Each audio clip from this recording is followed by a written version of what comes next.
So what he said was that he dismissed calls for a ban on mining activities. He advocated for stronger regulations to ensure responsible mining practice. So in the view of the President of the National House of Chiefs, we do not have strong regulations. And that is what is responsible for what we have. And I was shocked. I was shocked. You know, when I read, I was shocked. They are part of the coalition. Oh yes. Okay. But I was shocked. Why? Stronger regulations. I mean, if he was talking about enforcement, if he said we should enforce, we should focus on enforcing the existing regulations and getting the regulatory agencies and all state agencies to act in enforcing what we have, then fine. But when I heard him, the impression I got was that he believes that there is some, either a lacuna or the absence of relevant laws to deal with responsible mining practices. And I was, well, can you be both livid and shocked?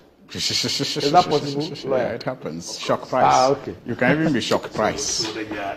You can be shocked and surprised. Yeah. We have to highlight the danger that galamsey poses to all of us, to the level of, if you like, COVID. Because you see, during COVID, we had national addresses on the state of COVID and how government was dealing with it because of how it was threatening our very survival. I think that galamsey has gotten to that level where we have over 60%, I'm told, of our water bodies polluted. Where you have water company telling all of us that if action is not taken, very soon they will not be able to treat potable water for domestic use. And people may have to rely on importing water to survive. That is a calamity. That is a crisis waiting to happen. And so it cannot be taken lightly at all. It deserves a presidential address on the state of our nation. And I'm hoping, you can call it the audacity of hope, that in that address, the president will have the presence of mind and a conscience to announce his own resignation and to demonstrate his commitment to his promise that he was willing to put his presidency on the line if he failed the fight. Because clearly, the evidence we have today is that the whole fight has been a fiasco. In the first place, there was never a fight. There has always been a situation created for some people to engage in, this illegal mining activities so that, as we're told, party could be supported. You remember the party here, Sika, audio recording involving the former environment minister and one of the party apparatchiks that was engaged in this mining, illegal mining business. You also remember the Anas Amira and Anas video recording where government officials were implicated. So we are saying as a minority that in this address, he should also be telling us the responsible actions that he is going to take against these officials that have already been established to have been involved in these illegal activities. And he will open more investigations into some of the allegations that have been made, like the one made by Professor Frimpong Boateng when he left office, the petition he sent to the chief of staff. Those allegations ought to be investigated as well. But we already know that some of them have been implicated already in the Anas video. And then you also have the former minister for local government, Ajia Alima, when she was the minister, telling us that they knew at the presidency or in government that some DCEs and MCEs and regional ministers were involved in the galamsey. Till date, nobody has been arrested or held responsible for some of these acts. And when you compare it to what happened in Konongo recently, where you had the miners mining just by the highway and putting the integrity of the highway into question. And you had the Regional Security Council chair. That's the regional minister. You had the Municipal Security Council chair. The municipal, what do you call it? The chief executive. All present and all giving us very interesting stories. You cannot say that, you know, the government is not complicit in some of these activities. And finally, I think that what His Excellency President Mahama is promising is legitimate. You cannot, for example, be holding people who, because of the inefficiency and ineffective management of the economy, are unable to make a living, and as a result are hoodwinked to be part of this illegal exercise, and leave out those who hire them to engage in these illegal activities. It's just like investigators do with drug trafficking, and I'm using it because you made reference to it in our earlier conversations. You don't gain much arresting the pushers and leaving the barons. It is more efficient and effective when you deal with the barons so that the supply is cut. And that is why it is important that you don't keep minors who are put in the pits so they can earn a daily income in jail, and leave the likes of Wuntumi, the Ashanti regional, chairman of the New Patriotic Party, who, according to the Minister of Lands and Natural Resources, had a company known as Akonta Mining engage in an illegal activity at the Tanoni Mirimi Forest. I don't forget that. Now, to suggest that the president hasn't done anything at all, I don't think that is right. At the bar conference, the AG said that about 850 galamsey suspects are facing trial. A number of them have been convicted. I have seen a few where those who have been convicted came to me to see whether I can go on appeal. I looked at the brief and said, there's nothing you can do because the evidence stuck clearly against you. So something is being done. More needs to be done. There's no argument about that. As for what President Mahama said he would do, I have a video here. I can play it. He said he will grant amnesty to everyone who was arrested for operating in galamsey. That is what he said. All right? And that because those who have been arrested are their people. And they have not arrested the MPP, they have only arrested NDC people. So you grant amnesty. And he added that I believe that they have regretted. There's huge powers. We've played this video about 10 times. So yes. On this program. Yes. What you are saying is not what it is. Well, it is here. Then, it's where? Then I'll send it to you. Their own creation. No, I'll send it to you. No, don't say that. Don't do this. We are trying to solve a problem.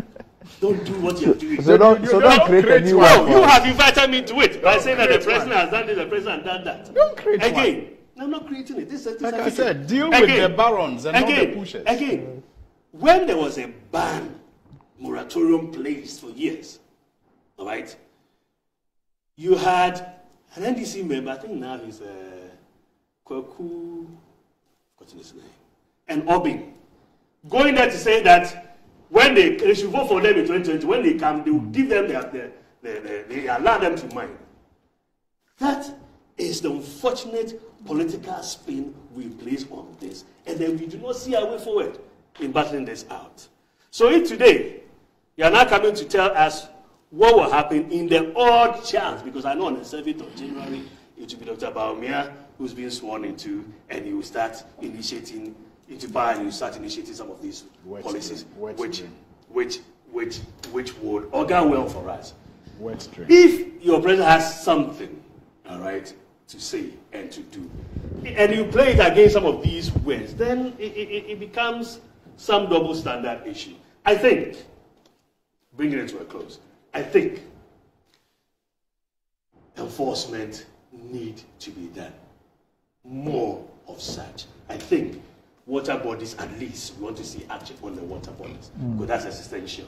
When I go and take this bottle of water, It doesn't discriminate between me or my brother here. The fact that it's even clear doesn't now we heard that the fact that it's even clear doesn't mean that it may be safe to drink. Yeah. That is how we have to see this. When we see it this way, and you are calling for enforcement, everyone will see it that way. But to sit here and be calling for some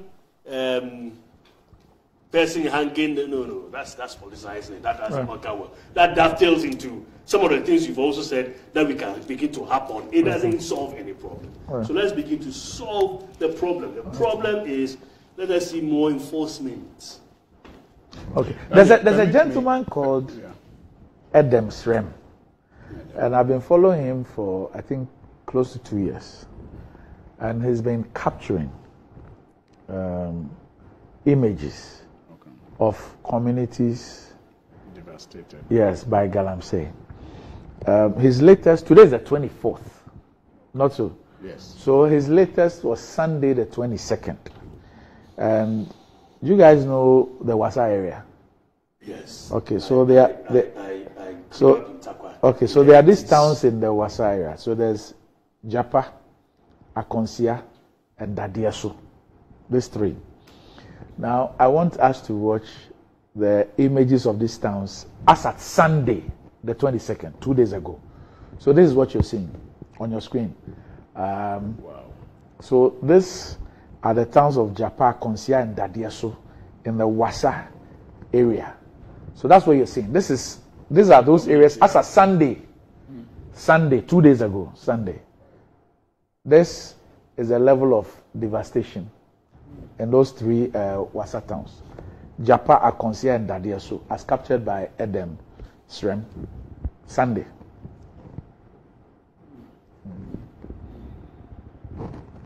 Sunday.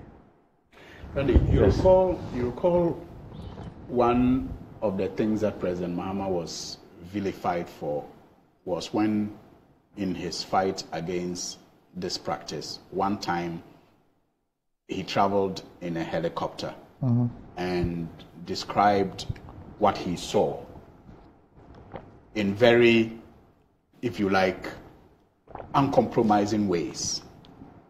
And instead of us to pay attention to how unpalatable, the situation was as seen above, we rather focus on, very